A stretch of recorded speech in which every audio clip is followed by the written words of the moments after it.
1954 సంవత్సరంలో జపాన్ దేశంలో జరిగిన ఒక వింత సంఘటన. పొద్దునే జపాన్ దేశంలో ల్యాండ్ అయిన ఒక వ్యక్తి అతను తన లగేజ్ తీసుకోవడానికి తన పాస్పోర్ట్ను ఇన్వెస్టిగేషన్ ఆఫీసర్స్కి చూపించగా అది చూసిన వారు నివ్వెరపోయారు. ఇంతకీ అందులో ఏముంది అంటే ఆ వ్యక్తి ఈ ప్రపంచంలో ఎక్కడా లేని దేశం నుండి వచ్చినట్లుంది. ఆ దేశం పేరు టారెడ్ అని కూడా ఉంది.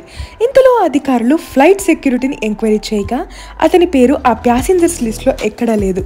కానీ తోటి ప్రయాణికులు మాత్రం అతను మాతోనే ఫ్లైట్లో ప్రయాణం చేశాడు అని చెప్పుకొచ్చారు. వెంటనే సెక్యూరిటీ అతన్ని అరెస్టు చేసి విషయాలు కనుక్కోగా తన దేశం స్పెయిన్కి ఫ్రాన్స్కి మధ్య ఉంటుంది అని, తను ఇక్కడికి ఒక బిజినెస్ పని మీద వచ్చాడు అని చెప్పుకొచ్చాడు. తర్వాత గ్లోబ్ తీసి చూడగా అక్కడ టారెడ్ అనే దేశమే లేదు.